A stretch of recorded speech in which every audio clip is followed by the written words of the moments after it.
যুক্তরাষ্ট্রে বাংলাদেশি পণ্য রফতানিতে শুল্ক হার কমায় স্বস্তি প্রকাশ করেছে তৈরি পোশাক উৎপাদক ও রফতানিকারকদের প্রতিষ্ঠান সংগঠন বিজিএমইএ।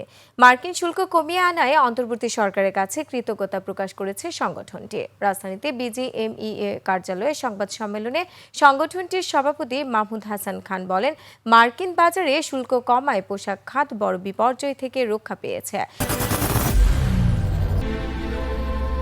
I am Ox. শুল্ক কমার সিদ্ধান্ত বাংলাদেশের পোশাক খাতকে বৈশ্বিক প্রতিযোগিতায় আরও এগিয়ে নিয়ে যাবে বলে মন্তব্য করেন বিজিএমই এর সভাপতি। আপাতত স্বস্তিতে থাকলেও প্রতিদ্বন্দ্বী দেশগুলো বসে নেই মন্তব্য করে মাহমুদ হাসান খান বলেন, সতর্কতার সাথে বিষয়টি গুরুত্ব দিয়ে দেখার আহ্বান জানিয়েছেন। যুক্তরাষ্ট্র থেকে অন্তত চাহিদার 20% তুলা আমদানি হলে শুল্কারোপে বাংলাদেশ আরও সুবিধা পাবে বলেও আশা প্রকাশ করেন বিজিএমই এর সভাপতি।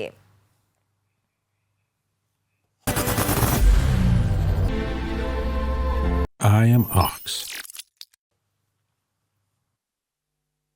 20% নিয়ে অবশ্যই আমাদের স্বস্তির বিষয় আছে, কারণ আমাদের প্রতিদ্বন্দ্বী দেশ ভারত চেয়ে আমাদের ট্যারিফ কম আছে এবং পাকিস্তানের সমপর্যায়ে অর্থাৎ 1% আমাদের বেশি আছে, ভিয়েতনামের সমান আছে।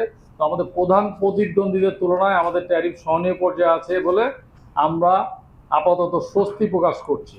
এই আপাতত বিষয়টা এই জন্য বলছি যে আমাদের প্রতিদ্বন্দ্বী দেশ, বিশেষ করে ভারত, ভিয়েতনাম, চীন, পাকিস্তান, তারা কিন্তু এই ট্যারিফের পার্সেন্টেজ নিয়ে বসে থাকবে না।